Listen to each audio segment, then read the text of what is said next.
Tonight's topic is catching the spirit of Jewish spirituality, and I wanted to begin by sharing with you a passage from a book by Roger Kamenetz, who I've mentioned a few times in the past, his famous book, Jew in the Lotus, where he shares the following observation. Kamenetz says, the house of Judaism in North America has not been satisfactorily built. It does not have a spiritual dimension for many Jews. For too many Jews, like myself, our Jewishness has been an inchoate mixture of nostalgia, family feeling, group identification, a smattering of Hebrew, a concern for Israel, and so forth. The vicarious relationship to Israel as a cause will not sustain Jewish affiliation in the long term, any more than devotion to other Jewish causes such as civil rights, social equality, and combating anti-Semitism. In a famous book written by Alan Dershowitz called The Vanishing American Jew, I suspect that in America he includes all of North America, Dershowitz profiles his intermarried son as someone for whom Judaism is not even a faith, but basically a cultural heritage. There was a book written not long ago by Faranak Margulies. I think I'm pronouncing her name properly. Her book is called Off the Derech. It's a book that basically speaks about the growing phenomena of Jews who are not connecting with Judaism. Specifically, her focus is on traditional Jews, Jews who grew up in homes where the Torah was observed, and yet people from these families are leaving Judaism in great numbers. So in her book, she asks a number of people, she does a tremendous amount of polling, and she asked a very simple question: did your community foster spirituality? 46% said no. 31% said somewhat. Only 24% of the people, Jews interviewed, said that their communities fostered any kind of spirituality. That's less than 75%. That's actually more than 75% reporting that their communities did not strongly foster any kind of spiritual life. There's a wonderful Jew that is living today. He actually is someone who connected with Judaism only later in life. His name is Arthur Kurzweil, a very wonderful teacher. He's a magician. He uses magic to demonstrate the magic of Judaism and the mystery of Judaism. And he became very close with one of the world's leading Jewish thinkers, Rabbi Adin Steinsaltz. And he wrote a wonderful book about an opportunity he had for many years to actually drive Rabbi Steinsaltz all over when Rabbi Steinsaltz came from Israel to visit in North America. The book was aptly titled On the Road with Rabbi Steinsaltz, and he basically recounts many of the conversations and discussions he had with his spiritual mentor. One of the most disturbing passages in the book is where Kurzweil shares the following observation. He says, in my conversations with rabbis of all denominations over the years, it is clear that many of them have an aversion to spirituality, even sometimes claiming that Judaism is not really spiritual. This is coming from rabbis. Sylvia Boorstein, a famous Jewish bubbi, a grandmother who is a traditional Jew but teaches Buddhist meditation, in a wonderful book she wrote called Funny, You Don't Look Buddhist, she asked the question, why are Jews so interested in Buddhism? And one of the people that responds to this question is Jonathan Omerman, who had led a school, I think it may even still exist in California, that focused on Jewish meditation for many years. Jonathan Omerman responded, Jews are interested in Buddhism because it's a complete, mature, and sophisticated spiritual path. Obviously, these Jews who were so interested in Buddhism as a complete and mature and sophisticated spiritual path didn't have that impression of Judaism. Sarah Yocheved Rigler, who is today one of the Jewish community's best-selling authors, she wrote Holy Woman, Lights from Jerusalem, recently published When God Whispers, I think is her latest book, spent 17 years of her life on a Hindu ashram, and when she was asked in an interview not long ago, why did she spend so many years of her life as a Hindu, what didn't work for her growing up Jewishly, she reported that there were two things missing from her Jewish upbringing. One was God and one was growth. She didn't experience Judaism as any kind of path to spiritual growth, and she didn't experience Judaism as having anything to do at all with connecting to God. I think it's safe to say that today the state of the union of our people is not terribly healthy. We only find a very small percentage of Jewish people today that are really seriously living their lives according to the teachings of Judaism. Probably the vast majority of Jews on the planet today live their lives pretty much disconnected from the basic spiritual teachings of Judaism. At best, Judaism for most people is a civilization, a culture, a heritage, a tradition, an identity, but not much more than that. When God created the world, we're told in the Bible that in the Garden of Eden, there was an Eitz HaChaim, a tree of life, B'toch Hagan. B'toch Hagan, literally in the center, in the midst of the garden. And the Aramaic translation of the Torah, the Targum Onkelos, translates B'toch as in the center, that this tree of life was in the center of the garden. We all know that the tree of life is always compared to the Torah. We say the Torah, Eitz Chaim, it's a tree of life. And so this Eitz Chaim, placed in the center of paradise, is supposed to radiate life, spiritual life, and therefore, since it has to radiate spiritual life, it had to be placed in the center, centrally located. And so too, our hearts are placed in the center of our body, and in the same way that our heart is in the center of the body, the tree of life, the Torah, is in the center of the garden, spirituality has to be the center of our lives. What that means is that we can't compartmentalize our spirituality to be tucked away into a mere corner of our lives.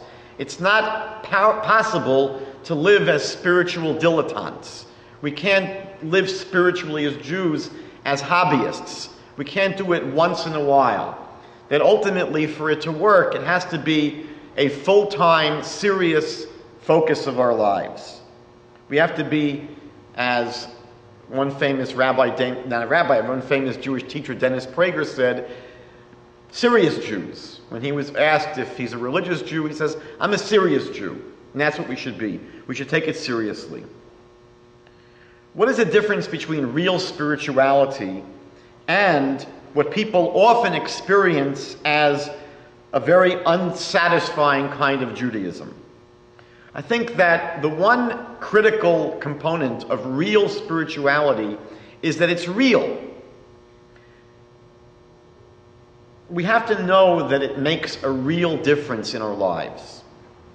For Jewish spirituality to be real, it has to be an involvement that we understand, that we deeply feel has some real connection and real impact on the minute-to-minute quality of my life, who I am, how I go through every single day. In the beginning of our Bible, in the book of Genesis, Bereshit, there's a fascinating story where the Torah tells us that Haran, the brother of Abraham, died, the Torah tells us, Bifnei Terach Aviv. Now, this is a very tricky word to translate. I would normally translate Bifnei as in the presence. That Haran died in the presence of Terach, his father.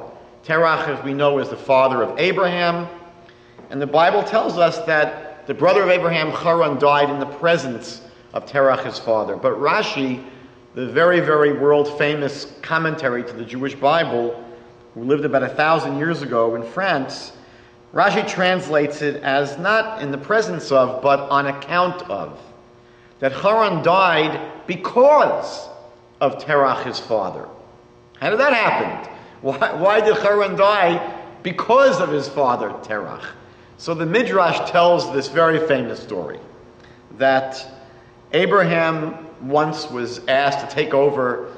His father was a manufacturer of idols, and his father had to go out of town, probably to some kind of idol-making convention, and Abraham was left in charge of all the idols. When the father was gone, Abraham took a big hammer and smashed all the idols. You know, the word iconoclast, right, means destroyer of idols. Abraham was the first destroyer of icons, of these idols.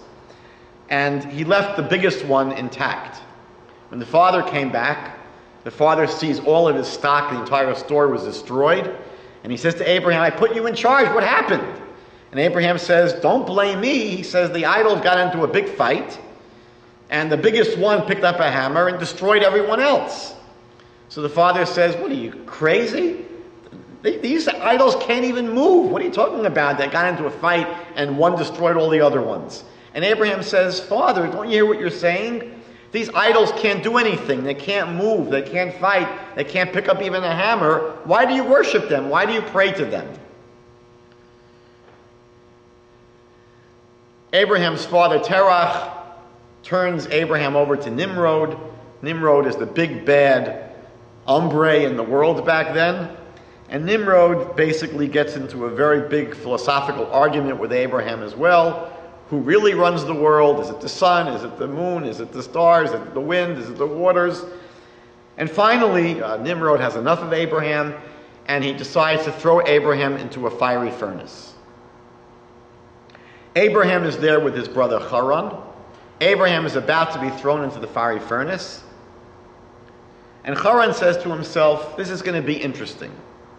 If my brother Abraham comes out alive, then I'll be willing to go into the furnace just like he did. But if Abraham is burnt to a crisp in the furnace, then I'm not going to say I'm on his side. We know what happens. Abraham goes into this furnace. He walks out, not a hair on his body is singed. His clothing is all intact.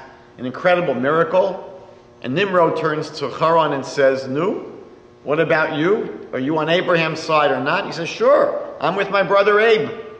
They throw Haran into the furnace, and he's burned to a crisp. Now, it's a cute story, and children that read this, they grow up in Hebrew schools, they learn about this story, but the question is, what is the message here? You know, the Midrash did not just tell us cute stories for the sake of amusement. There's a very, very critical message and lesson that this story conveys. And what is that lesson? The lesson is very simple. The lesson is, why did Abraham go into the furnace? Why did Abraham go into the furnace? And the answer is because for Abraham, God was real. God was the ultimate source of all reality. And for Abraham, that is the only reason he would have gone into that furnace. Because for him, he was in touch with the ultimate truth, the ultimate reality. And so he's able to walk into that furnace if that's what is meant to happen to him. But why did Haran go into the furnace? Haran went in because his brother went in. For Haran, it wasn't real. You know, they tell the famous story, and someone goes to synagogue, and they're very religious, and they pray very hard, and so they ask someone, why do you go to the synagogue? I go to pray to God. And they ask his friend, right, Shlomo, who sits next to him every week, why do you go? He says, I go because my friend is there.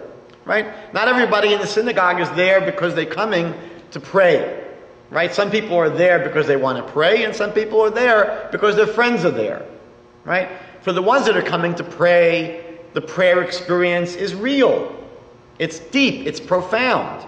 Other people go to the synagogue and often report that they don't find synagogue very meaningful, very moving, very spiritually uplifting. Because for them they're not going into it as a real spiritual experience. They're going in as a social experience. And the truth of the matter is, they might have a better social experience with their friends, not in a synagogue. Maybe going to a ball game or a bar or wherever.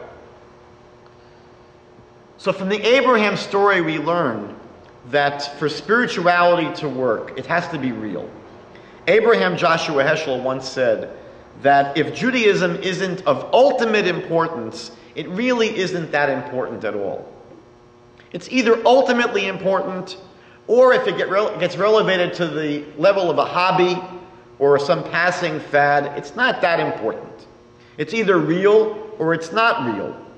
I often tell the story of a group of law students in Windsor, Ontario that I met with, and they asked me, why is it so important for Jews not to marry non-Jews? They were very puzzled by this Jewish obsession with banning intermarriage. And I said to the woman that asked me the question, I said, you're asking me the wrong question. If you're asking me at this stage in your life why you shouldn't marry a non-Jew, I probably don't have a good answer for you. I said, you're not asking the right question. She said, what was the right question to ask? I said, the right question is not why you shouldn't marry a non-Jew. The right question for you to ask is, why should you be Jewish? If for you being Jewish is meaningful and compelling and profound and energizing, and it's something that you can wrap your entire life around because it's so incredibly deep and meaningful and satisfying and nurturing, I don't have to explain to you why you should marry only a Jew. Because why would you want to share your entire life with someone who doesn't share your most important, serious value, the central value of your life? Why would you want to spend your entire life with someone who doesn't share that with you? But if for you being Jewish is not that important, if it's not the center of your life, I probably can't give you a good reason why you shouldn't marry a non-Jew. I probably couldn't give you a satisfying or compelling reason. So it's a question really of what becomes the center of our lives. Is Judaism the center, the focus of our lives, or is it something that we just relegate to the sidelines? The ultimate question for all of us, all people in the world, to really struggle with and to come to understand is, why are we here? Right? Why are we here in this world? What is the purpose of life? Almost, we can ask this question, almost, it sounds like a stereotypical, trivial question. What is the meaning of life? It's the kind of question where on Star Trek, Captain Kirk was always asked on every planet he went to by the people he met there, what is love and what is life? What is it all about? It's a very big question. Why are we here? What is the purpose of our lives? And Judaism provides an answer to this question. Judaism teaches us that the primary reason we're in this world can be understood by trying to understand the very first sentence of the Bible. The Bible tells us that the world was created by God. The world is not an accident. There are two possibilities. Either the world we live in is a random collision of particles and molecules, that somehow matter is always here, atoms are floating around, maybe one day there's a big bang, and voila, there's a world, but it's an accident. There's no real intended, intrinsic meaning to the world. The world was not created according to this version. The other possibility is that the world was created on purpose, with intended meaning, with intrinsic meaning. So the Bible begins, the very first sentence is that God created everything. God created the heavens and the earth. $64,000 question is why? What was God's intention in creating a world, especially in creating people? Why are we here? And so the traditional answer provided by all Jewish sages and thinkers over history has been to understand God on some level as our parents. Our parents, we think at least on some level, bring us into this world. And the ultimate parent, we speak about God as Avinu Shebashamayim, our parent in heaven. So what do our parents, our terrestrial parents, want for us? What do mommy and daddy want for us?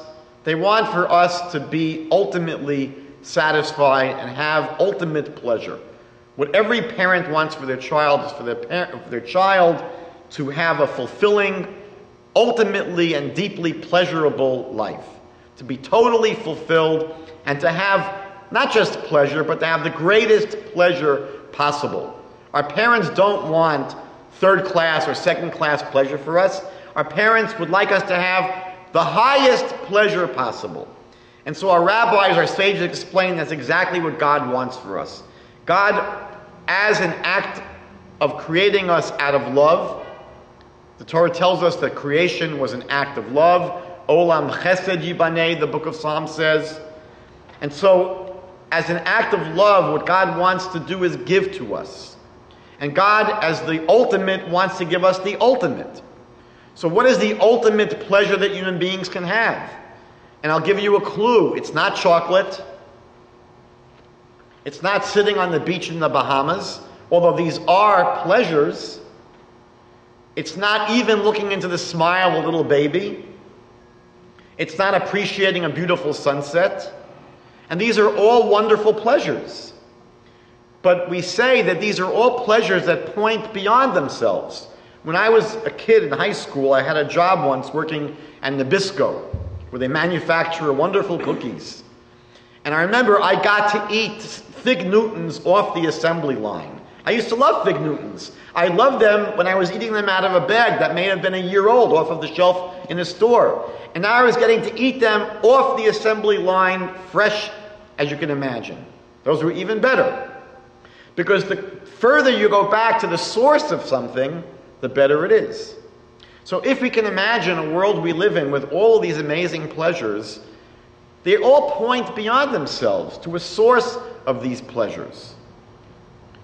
And therefore, the ultimate pleasure that human beings can have is to be able to experience the source of all pleasure in this world, which is God Himself.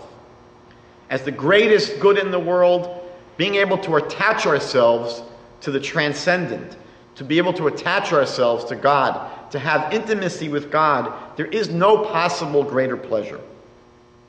This is basically the foundational teaching of Judaism. It might even be one of the meanings of the phrase, Shema Yisrael Adonai Eloheinu Adonai Echad. God is not just one God, but God is number one, numero uno. There's nothing more important and more central to our lives than God. This idea, though, of connecting ourselves to God is not that simple. It should be very simple, but in the complicated world we live in, it's not that simple. The Hebrew word for faith, you could say, or belief, or connection to God is emunah. Emunah is related to two Hebrew words. One is the word umanut, which means art, and the other is the word omenet, which is a nurse. And so for us to really grow our faith, it has to be both crafted and nurtured. Faith has to ultimately be both crafted and nurtured. Talmud tells us that at the end of our lives, after 120 years, there's going to be a final exam. And one of the first questions we're going to be asked is, Nasata v'natata be'emuna. Did you, according to most translations, did you do your business dealings honestly and fairly?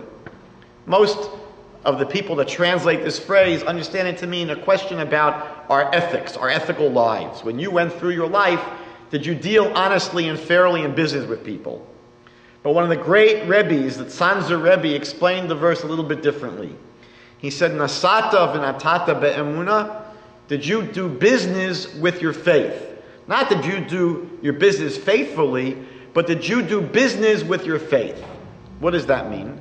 So it's explained that if a person has $1,000, they're not likely to just put it under their mattress and let it sit there, and in 5 years it's going to have $1,000. A person has $1,000 or $10,000, wants it to grow. So what will they do? They will invest themselves in trying to make their money grow. They might read books on investing. They might speak to financial advisors. They might read the stock reports in the newspapers. They might speak to everyone they meet. How do I grow my money? What do I do to invest it? How do I make it grow? And it's a concern people have. And many people, you all know them, spend a certain amount of energy and their focus mentally during every day of the year on their investments. It's an overriding concern that people have. So the Tzanzer Rebbe said that the first question we're going to be asked after 120 years is, did you do this kind of business with your faith? Meaning, did you go through life and try to grow your faith? You know, when we think about the first of the 10 Commandments, We know, it should be up there somewhere, right? We know that the first one says that we're supposed to have faith in God. So one of the simplest questions that's ever been asked was, how do you do this commandment of having faith in God? On some level, it's a bit strange, because if a person already believes in God, they don't need to be commanded to believe in God. So the person that already believes in God, what are they supposed to do? How do they fulfill that commandment? And if a person doesn't have faith in God, you can't be commanded. You just can't turn it on and off like a water spigot. So what is the commandment to have faith in God? And our rabbis explained that the commandment is fulfilled by yearning, by seeking, by striving, by trying to develop our faith. The prophet Isaiah says in the 45th chapter, verse 15, "You are a God who hides himself. You are a God who hides himself." The holy Baal Shem Tov, the founder of the Hasidic movement, explained that when a father teaches his son how to walk, as the child approaches, what does the father do? The father might be standing there, the little child is moving forward awkwardly, the little child's arms are outstretched, the father's arms might be outstretched, but then at some point the father might move backwards. It looks counterintuitive. The little boy is trying to walk toward his father, maybe to fall into his father's arms. The father is waiting for him. And yet as the child approaches and gets closer, the father moves away. Why? Because the father, by moving away, is encouraging the child to keep on walking. That's how the father encourages the child to walk and to learn how to walk. Not by moving towards the child, by moving away from the child.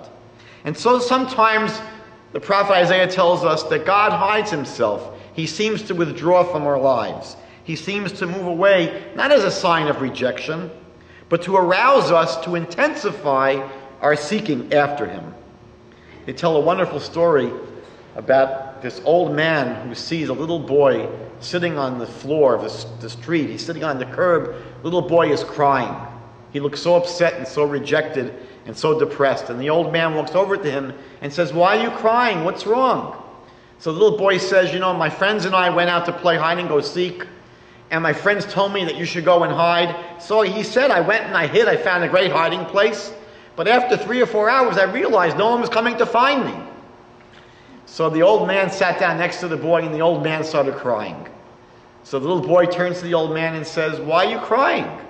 And the old man says, "That's exactly what's going on with God. God tells us that he's hiding in the world." The word in Hebrew for world, olam, means hidden, because God is hidden in the world. We don't live in a world where you could see God. And so God wants us to look for him and to try to find him. And so many people are not doing that. So the old man joined the little boy and started crying. The Torah describes this kind of possible intimacy and closeness with God as devekut or devekus. That's the word that the Bible uses to describe what we're able to do in terms of connecting with God. It's an extremely powerful and extremely moving kind of a word. It's the word that the Bible uses in the beginning of Genesis when it says, "Therefore every man must leave his father and mother, v'davak ba'ishto, and cleave, attach himself to his wife." So the very same word that the Bible uses to describe that most intense kind of bonding between a man and a woman, that's the word the Bible uses to describe our relationship to God. And as you all know, we just read this book on Passover. We read the book Shir HaShirim, the Song of Songs, which is an extremely erotic and beautiful love poem about a man and a woman, two lovers. And our rabbis teach us that this poem, this song, Shir HaShirim, is basically a poem, a song describing the relationship between the Jewish people and God, or between each individual and God. But that's the potential that's locked up in our lives. We have that potential to bind ourselves to God. The word devek in modern Hebrew means glue. We can literally glue ourselves to God. But the question is, how do we develop this kind of closeness? How do we cultivate this kind of relationship? Well, what happens in any human relationship? How do two people get close to each other? What is one of the most important ingredients in developing a relationship? So communication is obviously one of the most central features. And so one of the things that we do to be able to cultivate closeness to God is by listening to God. Rabbi Norman Lamb wrote a wonderful book about the spirituality of the Shema Yisrael, Hear, O Israel. And Norman Lamb explained that one of the meanings of this line, Shema Yisrael, Adonai Eloheinu, Adonai Echad. He explains it as Shema Yisrael, listen Israel, listen you Jews. Listen to who? Listen to Adonai Eloheinu. That's how he explains the Shema. The Shema as a directive, just encouraging us to always be listening to God. Why? Because Adonai Echad, because God is one, there's really nothing else in the world but God. Every single thing in the universe really speaks on behalf of God. God is always speaking to us because God is one. There is nothing else in the world. And so if we pay attention to everything in our lives, we can be listening to God. It builds incredible closeness to pay that kind of close attention to God. Maimonides explains, for example, one of the most powerful ways of listening to God is by looking very deeply, focusing on the world around us, the world of nature. After all, the Bible calls God Sur Olamim, often translated as the rock of ages, but the Hebrew word for an artist is a tzayar, a painter. And so God is Sur Olamim, he's the painter of this world. The world we live in is a masterpiece. It's an incredibly beautiful masterpiece. And Maimonides tells us that if we want to develop a closeness to God and a love of God and a passion for God, Maimonides advises us, study science. Look at the complexity of the world. Look at the beauty of the world. And so often, we just drive right by and we don't pay attention. There's beauty in front of us almost all the time. I went to New York for Passover, and my friend that I was staying with is a birder. He's in love with birds. And I can walk down the street and sometimes not even notice the birds are chirping, or it's just a lot of noise. I wouldn't know one bird from another. And we're walking down the street together. He's identifying 10, 15 kind of birds just as we walked a few minutes to the synagogue. To him, it was a symphony, a beautiful, delicious, delightful symphony. If we pay attention, if we open ourselves up to it. And the same thing with everything that we experience. The world is such a beautiful, delicious place, but we have to pay attention. We have to open our eyes. There's incredible beauty all around us. And obviously, the more we get into nature, the more beautiful it is. We live in a world where so much of what we see is man-made. When you go out into the world of nature, you don't see anything made by human beings. Everything you see is created by the Almighty.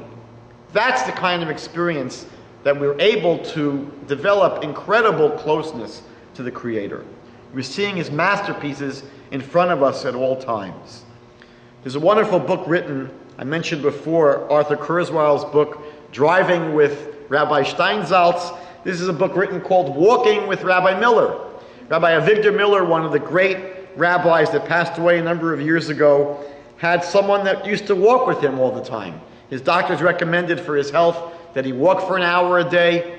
One of his students was very smart and said, "What a great opportunity. I'm going to walk with the rabbi every day." And he published a wonderful book describing the things they discussed on these walks. So one of the most amazing passages is where he says, on one of our walks, the Rebbe shared what he called the highest spiritual experience he had in his life. Imagine the great Rabbi Avigdor Miller describing the highest spiritual experience he had in his life. He described how when he was learning in the Slobodka yeshiva in Europe, during the summer break, he occasionally hiked in the Lithuanian hills and fields, indulging in the joy of coming close to God's creation in its natural state. On one of those excursions, he sat and stared at a flower, analyzing its components, appreciating its beauty, and basking in the brilliant warmth of God's infinite wisdom. The Rebbe explained to me that he sat preoccupied this way for an hour. That's not so easy to do, to sit and appreciate the beauty of a flower for an hour. I think many of us might get a little bit tired after a few moments. But Rabbi Miller sat there for an hour just looking and meditating and delving deeply, looking very deeply at this flower. The Rebbe explained to me that he sat preoccupied this way for an hour. When he was finished, he had an awesome feeling of closeness with God and saw the divine hand in creation with an outstanding clarity. He then added that this was to such an extent that it actually came close to nevuah, to prophecy. This contemplation, the Rebbe said, produced the greatest spiritual experience he had ever had in his life, and it led him to supreme heights. That kind of experience is available to all of us. Another way of listening to God is by listening to the way God speaks to us in the daily occurrences of our lives. Again, it's something that happens to us all the time that we often don't pay attention to. Rabbi Yaakov Haber, who used to run a wonderful Torah institution in Buffalo, New York, got married and lived with his young wife in Jerusalem, I think in the Mattersdorf section of Jerusalem.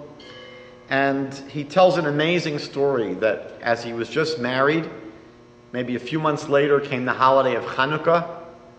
There's a knock on the door just as he's about to light the Hanukkah candles. And at the door there's a very poor, disheveled person, a pauper, that asked if he can come in, watch them light the Hanukkah candles. And they, of course, let him in. And then he asked them after they finished lighting the candles, could he come back? They said, certainly. And he ended up coming back once a week to have his clothing washed, to get a meal. Started coming back twice a week, maybe 3 times a week. And he was coming back for months and months and months and months. And they probably thought this is a wonderful thing. They're helping this fellow who certainly needs help. But then after their baby was born, they realized they probably needed a larger apartment. And they moved from Mattersdorf to, I think, the Romema neighborhood, the old bus station neighborhood in Jerusalem. And they never bothered telling this fellow Banish where they were moving. One day, Rabbi Haber's wife notices, after she puts the baby to sleep, a scorpion running across the floor of the room that the baby's in. She, of course, freaks out, and she calls her husband, and it's upsetting. You know, a scorpion in Jerusalem, they're very dangerous. The next night they notice 2 scorpions. So they try to take measures to maybe lift the crib off the floor and cover the crib. They wanted to make sure no scorpion gets into the baby's crib. They finally called an exterminator. The exterminator set some traps and put out poison. It didn't help. The scorpions kept on coming back. He asked them, did anyone else in the neighborhood have a problem with scorpions? They asked around all their friends and neighbors. No one else in the neighborhood had a problem with scorpions. This was getting very strange, very weird. Finally, they couldn't figure it out. They couldn't get rid of the scorpions. Rabbi Haber said he's going to ask his Rebbe. His Rebbe was the famous Rav Chaim Pinchas Scheinberg, who just passed away a few weeks ago at the age of 101. An amazing, amazing rabbi. He went to see his Rebbe and he said, Rebbe, I have a really weird thing going on in our home. We have these scorpions, they're all over the place, the exterminator can't get rid of them, no one else in the building has scorpions, what's happening? Rabbi Scheinberg said, let's look in the Perek Shira. The Perek Shira is a little tiny book that describes the songs, that 85, I think, different things that were created by God, the songs that they sing. Everything that was created sings its own song. Each have our own song. And so they opened up the book, and the book spoke about the song of the scorpion. Scorpion has its song as well. What was the song of the scorpion? It says, Tov Adonai lakol, v'rachamav al kol ma'asav. God is good to all, and his mercies are upon all creatures. Sounds like a strange song for the scorpion. Rabbi Scheinberg asked Rabbi Haber, maybe there's a message here that maybe when it comes to being kind to others, there's something wrong in your life. And Rabbi Haber is trying to think, no, we're good people. My wife and I, we give charity, we help people. What do you mean that there's a problem with our being kind to people? And then it hit him like a thunderbolt. Oh my God. Banish. We never told Banish we were moving. This man came to rely upon us. We were taking care of him so many times a week. And we just left without telling him where we were going. I've got to find Banish. So poor Rabbi Haber is running all over Jerusalem to find this Banish. Banish didn't have a phone up, obviously. Rabbi Haber's feeling very desperate. One day a big miracle happens. He's on the bus in Jerusalem and he sees Banish down the street. He gets off the bus. He runs after Banish. He says, Banish, oh, it's so nice to see you. We've been missing you. We're very sorry we didn't tell you where we lived. Here's our new address. We're in Romema. Please come and visit us. Banish, of course, comes the next day. He shows up. That day, no more scorpions. They disappeared. Now, we could think that these kind of events in our lives, and even smaller events, they're coincidences. It's just serendipity. It's just the way things happen. But the truth is that God speaks to us through the events of our lives. There are no coincidences. There was a series of books written by two wonderful women called Small Miracles, giving hundreds of stories where in our daily lives, God is tapping us on the shoulder. He's whispering in our ear, but we have to be open to hearing it. If we're not open, we're not going to hear anything. But one of the ways we build closeness to God is by just opening up our ears, listening, paying attention. Shema Yisrael, listen, Jews. Open your ears. The Talmud says that every single day a voice comes out of heaven. God sends a bat kol, a voice out of heaven. And it complains about the Jewish people sometimes that we don't really pay attention to God. So the Baal Shem Tov asked a very famous question. What's the use of this bat kol, of this heavenly voice, if no one hears it? So why is God sending a voice from heaven if no one hears it? Rav Tzadok HaKohen of Lublin, the great Hasidic Rebbe, explained that that voice does come to all of us. All of us have moments during our week, during our day, where we have an inner voice, a moment of inspiration, a thought that comes to us, a moment of clarity. And he explains that these are not always coming just all by themselves. Sometimes God sends to us thoughts. Some of the thoughts that come up in our own mind were put there by God. Or it could be an inspiration that hits us, right? These are gifts that we're getting from God, and it helps us to pay attention to the fact we should be thankful. Thank you, God, for sending me that. Thank you, God, for sending me that.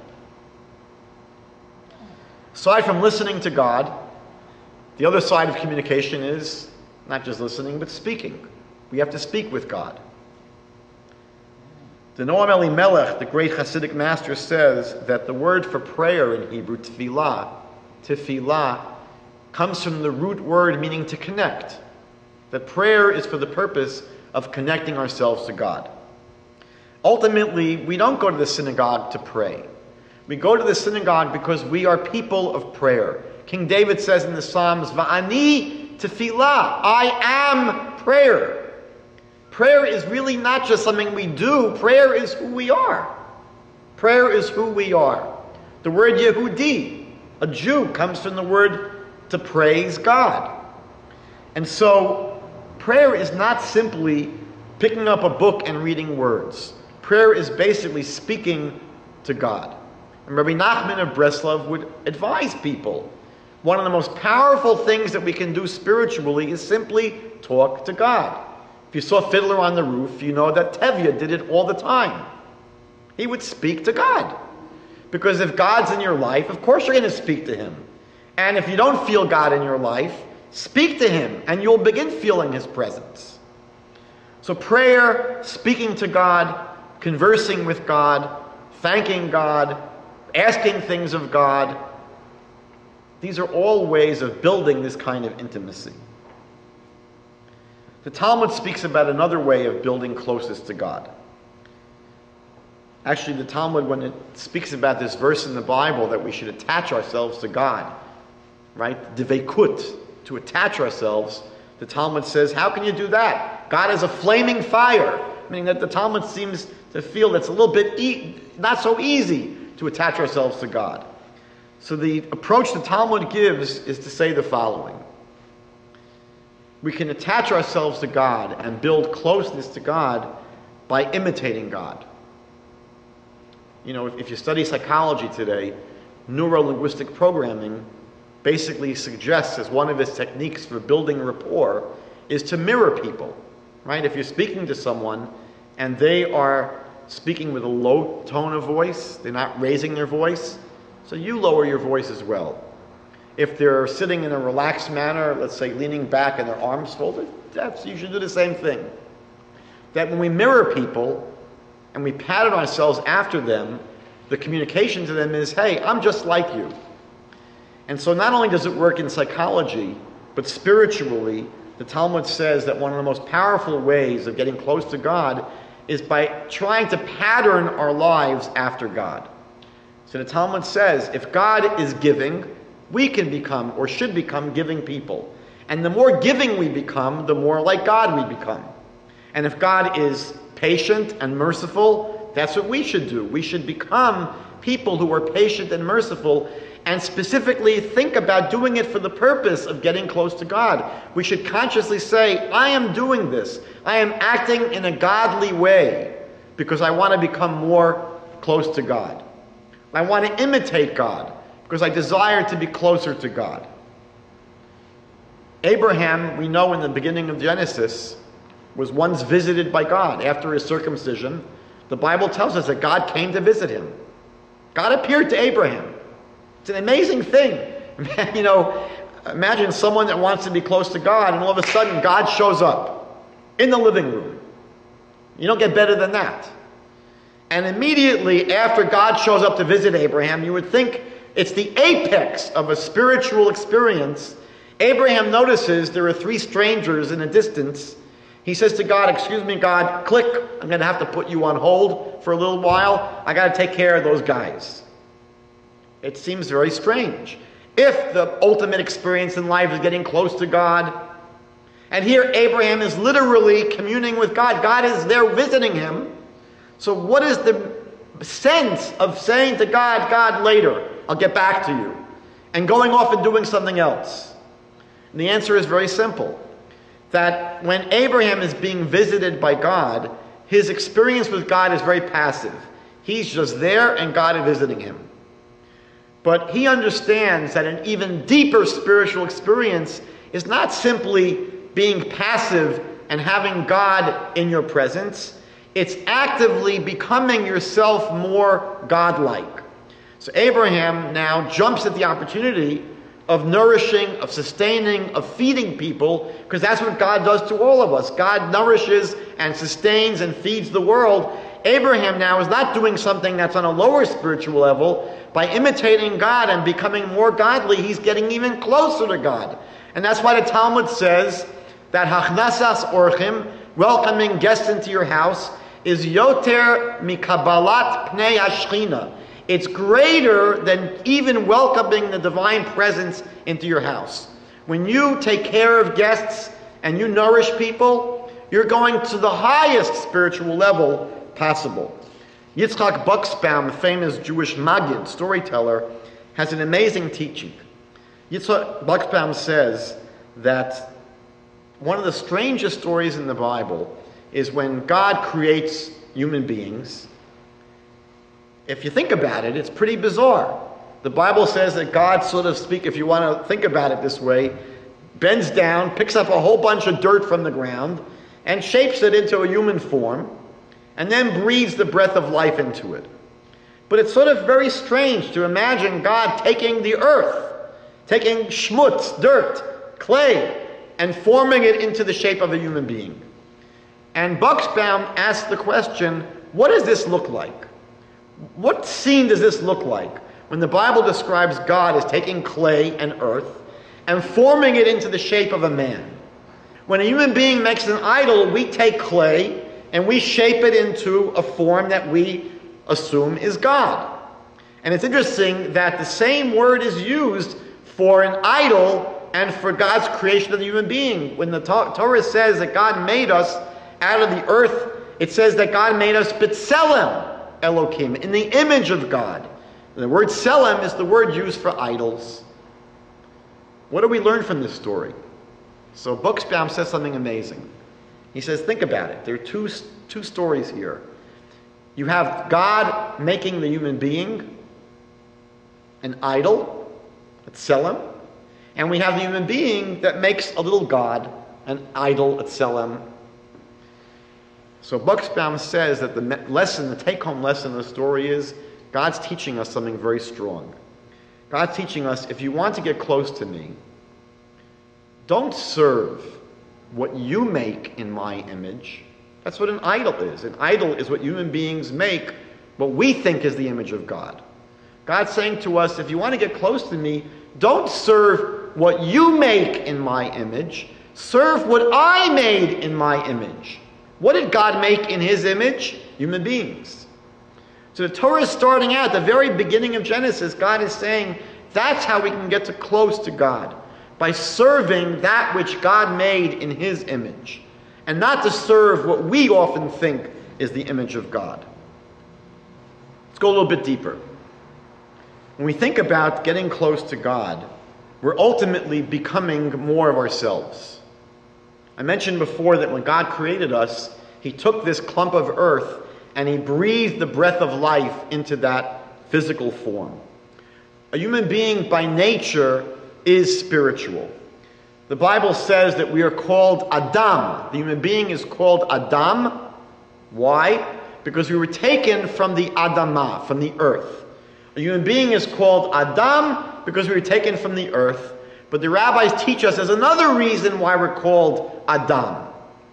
Because Adamah, earth, can also be read as Edameh. I can resemble. I can be like. Meaning that we're called Adam because we have the potential to be like God. We can resemble God. And if you were here for the Aleph Bet class, we learned that the numerical value of Adam, the numerical value of the Hebrew word Adam is 45. And 45 is the numerical value of God's four-letter name to the power. Meaning if you take each letter of God's intrinsic name, the Yud, Hey, Vav, Hey, and you spell out Yud, Yud Vav Daled, Hey, Hey Aleph, and you spell out all the letters in God's name, those letters add up to 45. So God at his, let's say, ultimate name equals 45, and Adam, Aleph Daled Mem, is 45, because the human being can be like God. And therefore God commands us in the Bible, Kadoshim Tiyu, you shall be holy, Ki Kadosh Ani, as I am holy. God tells us we have the potential to be like him. Ultimately, by getting close to God, we're really getting close to who we are at our core. I've sometimes told a cute story that when I went to the bar mitzvah of one of my cousins, my sister noticed I was having a horrible time. Because there were go-go dancers, it just didn't feel right to me. She saw me sitting there, and she came over to torture me more. And my sister asks me, Michael, who sang the song Winchester Cathedral? So I was sitting there maybe for an hour and a half. No one had, handheld Google capabilities at that time. And it was just driving me crazy. I sat there and I sat there and I sat there. I couldn't remember. I could sing the song. I couldn't remember who sang this song. But I said to my sister, Sherry, if you would have given me a multiple choice test, right? Given me 4 different possible answers, I would definitely have gotten it right. I mean that I would be able to definitely recognize the group if it was in front of me. But I'm just not able to dredge it out of myself. I couldn't just yank it out of my hard drive. I know that it was back there somewhere, but I couldn't bring it out. And basically, when it comes to our spiritual nature, being spiritual is not something that we have to invent. It's not something we have to try to somehow grab from a faraway place. Being spiritual is literally who we are at our cores. The Sfas Emes, the second Ger Rebbe, asked a very famous question: how could the Bible command us to love God? It's one of the mitzvot. One of the commandments is Ahavat Hashem, to love God. We say it in the Shema. V'yahavta et Hashem Elokecha b'chol levavcha. You shall love the Lord your God with all your heart, all your soul, all your might. How could you have a command to love God? You can't turn on emotions. So the Sfas Emes explained that really, the love of God is something that is deeply embedded inside of us. It's again who we are by nature. And the commandment is not to create an emotion that's not there.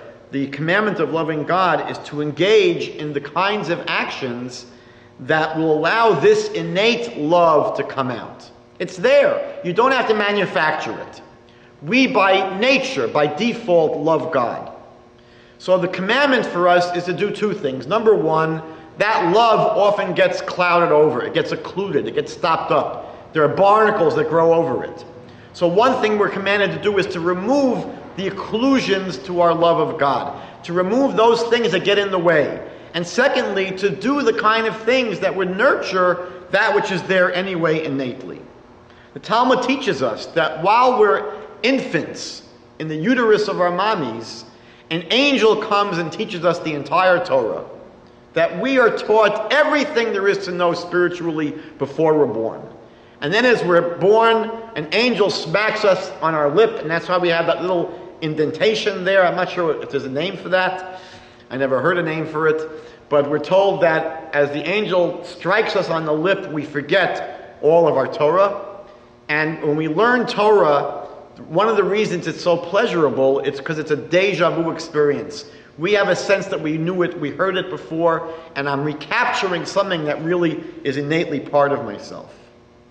Unfortunately, there are barriers to our spiritual growth. There are many things that get in the way of our ability and progress in growing spiritually.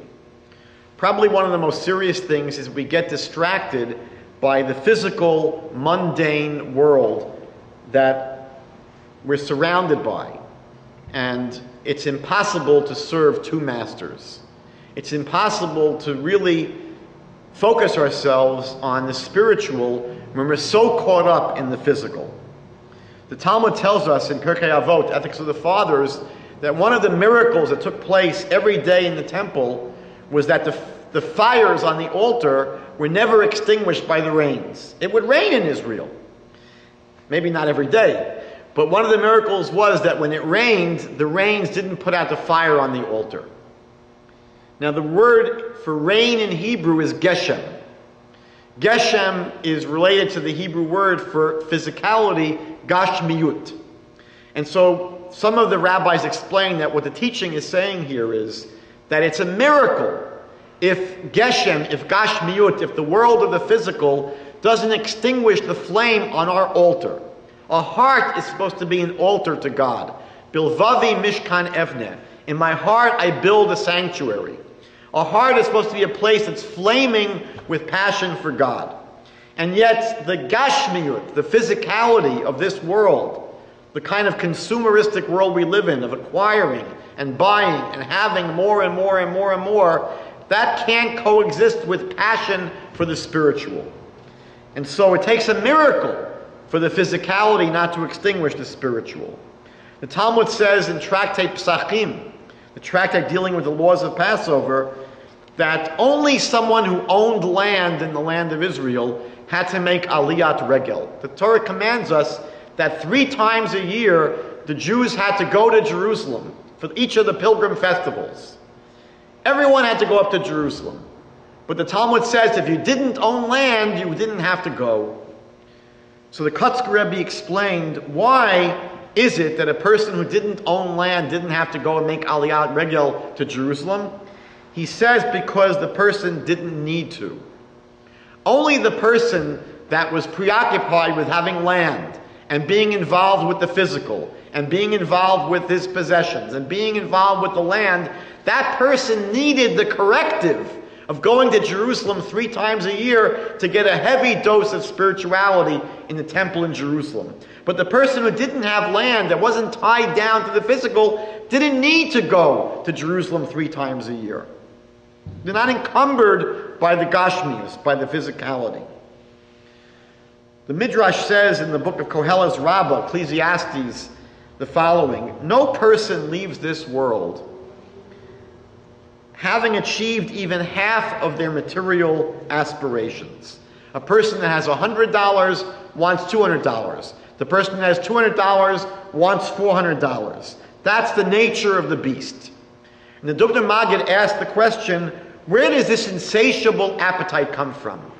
That's the way we are. We're hardwired that we always want more. We're never satisfied with what we have. We have a 2-room house. We're plotting to have a 3-room house. People are just like that. Where does it come from?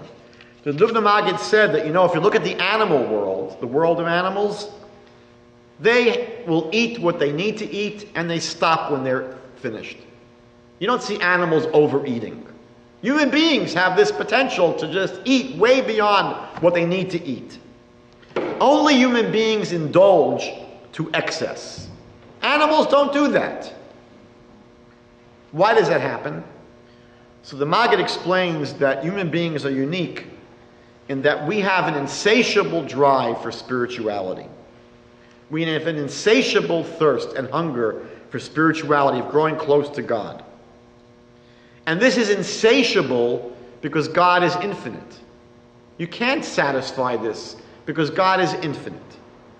But what happens is we don't always correctly identify the source of that thirst, the source of that hunger. We just know that deep down inside, we feel we want. We feel we have to have. It's a yearning. It's a sense that I just have to have more and more and more and more. We don't realize that what it's really calling out for us is to have more spirituality, to have more of God. But we hear this little voice of I want, I desire, and we don't identify it properly, and sometimes we try to fill that craving with physical things, physical pleasures. And we all know that these will never satisfy us. And that's why if we have 100, we want 200. The Midrash says that it's like the princess who marries a pauper. And this pauper tries to make her happy. And he thinks he's going to buy her a nice carnation or a nice bunch of flowers. And he doesn't realize she's a princess. She once lived in a palace where there were huge gardens. There were whole forests with all of nature around for her. She's not going to be satisfied with a small little flower, with a little tiny bouquet. So in the same way, we have a soul that is infinite. And the soul will never be satisfied with simple physical things. It's just not going to happen. The Steipler Rebbe explained that if you see a child dressed in clothing where the arms of the jacket come down to here and the pant legs are 3 feet too long, you know for sure that the child is wearing his father's suit. So too, he says, when you think about the enormity of our minds, think about the incredible enormity of the human mind that is able to grasp spiritual ideas and relate to spiritual concepts.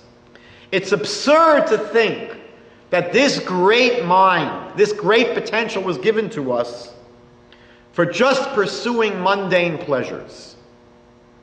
There has to be much, much more, much higher goals. We're discussing now what some of the barriers to spiritual growth. One of the greatest barriers is just not striving for it.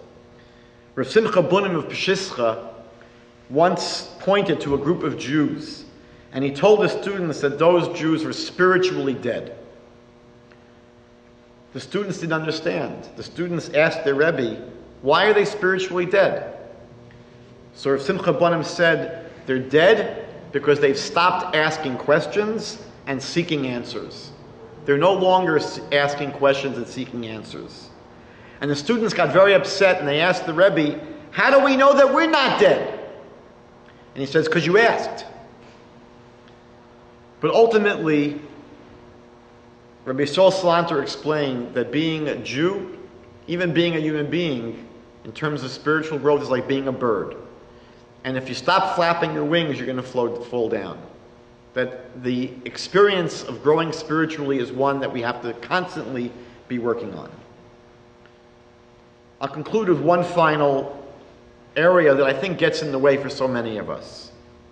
And it's the feeling that, it's the overwhelming feeling that we have, that you know what, this spiritual enterprise sounds nice, it sounds attractive, it sounds appealing, we're maybe interested in it, but we get scared of it. We get terrified of it. Because we sometimes think that it's an all or nothing proposition. We sometimes think that either I'm going to have to lose myself entirely and give up everything for it, or why bother? Why bother? The Chavetz Chaim once gave a wonderful analogy. He said, imagine someone tells you that right outside of the synagogue here, there's a street a block away, and it's a big street, but the street is filled with diamonds. It's filled with diamonds. And you're told that you're going to have 15 minutes to pick up all the diamonds on that street. So the Chavetz Chaim said, who's going to say 15 minutes? Never going to happen. Why bother? No one's going to say that. You're going to go for those 15 minutes and grab as much as you can grab. And if you don't grab everything, so what? You grabbed a lot of diamonds. About 200 years ago, in the house of study of Rav Pinchas Occurrences, one of the Baal Shem Tov students, on Simchas Torah, one of his students was very depressed. And Rav Pinchas saw this student looking very despondent on Simchas Torah. And he asked the student, what's wrong? What's wrong? It's supposed to be the happiest day of the year. And he says to his student, what's the problem? And the student said, Rebbe, I'm very sorry, but you know, every single year on Rosh Hashanah and Yom Kippur, the days of awe, the holy days of awe, I resolve to become a better person. I resolve to grow spiritually. I resolve to change my ways. I resolve to try and really succeed in spiritual ways. And every year, I fall back to my old ways. It's been like this every single year. Come the high holidays, I'm all inspired. I get all worked up. I make all these fancy resolutions. I have all these great plans. I'm going to be such a great spiritual person. And maybe for a little while after Yom Kippur, I'm able to keep it up. But then after a few weeks, I'm back to the same way I was last year. I get sucked right back into life. So why should I be happy? He said to his Rebbe, it's very depressing. So Rav Pinchas said to him the following. I want to tell you something. He says, once the Cossacks came to a town, and they took away many of the young Jewish boys to serve in the Russian army. But they wouldn't go right into the Russian army. The Cossacks would take them and put them into a prison for 1 year. They'd have to be all locked up in a prison for 1 year. It's a horrible place to be for these young men. But once a week, when they were in this prison, during that year, they had 5 minutes where they're able to go outside of the prison walls and walk around the prison compound. And during those 5 minutes, you know what happened? All the townspeople, all the boobies and zadis and all the mommies and daddies and all the brothers and all the aunts and uncles and all the cousins, they would gather and they'd go up on the roofs of their houses and they would try and peek into the courtyard of this prison to catch a glimpse of their son or brother or grandson just for a few moments. And the Rebbe said, isn't that absurd? Isn't that crazy? What's the point of going and trying to catch a glimpse of their son or grandson or brother just for a few moments? They're going to be back in the prison after that. They're going to go right back to the prison. We're not going to be able to see them anymore. Even so, Rav Pinchas said, for those 5 minutes, it's worth it. Even if they can't see you, even if your son doesn't even know that you're there, for 5 minutes to be able to see them walking around in the fresh air, there's nothing more delicious than that. So too, he said to his student, even if you're going to return to your old ways, why should you rejoice today? The Rabbi said, because to have 5 minutes of clarity, 5 minutes of focus, 5 minutes of inspiration, even if afterwards you're going to return to the way it used to be, it's worthwhile for you to have those 5 minutes. And it gives God so much pleasure to see you during those 5 minutes. We say in the Shema, when we say our Shema every day, that we should take God's words and put them upon our hearts. Right? We should take God's words and put them al levavecha, upon our hearts. And the Kotzker Rebbe asked, isn't that a strange thing to ask for? Where would we want to put those words of God? If I was writing the Torah, I would say we should place them into our heart. What do you mean place them on top of our heart? In the same way, I think George Carlin said when he was going to go on the airplane one day, they said to him, you want to get on the plane? He said, no, I want to get in the plane. You can get on the plane. You and Evel Knievel. So the Kotzker Rebbe said, what a strange thing to say that we want to have the words of God, the words of the Torah upon our hearts. So the Kotzker explained that the truth is you can't give yourself an artificial heart transplant spiritually. You can't somehow manufacture a heart where you implant into your heart spirituality. But you can cover your heart with spirituality. You can cover your heart with words of Torah. You can cover your heart with your aspirations and your desires. And the Kotzker Rebbe said, you know what? Every single one of us, once in a while, during our lifetime, our heart cracks. It breaks open. Right? Every one of us goes through these experiences where we become a little bit more open. Our heart cracks open a little bit. And when the heart opens at that point, those words that are sitting on top of the heart fall right into it. So when we want to think about catching the spirit of Jewish spirituality, we could speak about it, and believe me, for months and months and years to come, because ultimately, as our rabbis teach us, everything in Judaism is spiritual. We don't see it. But every single experience in Judaism, the rabbis say that the purpose of every commandment in the Torah is to attach ourselves to God. That's the meaning of the word mitzvah. Mitzvah means attachment. It's not just commandment. Every single thing we do in Judaism is to get closer to God.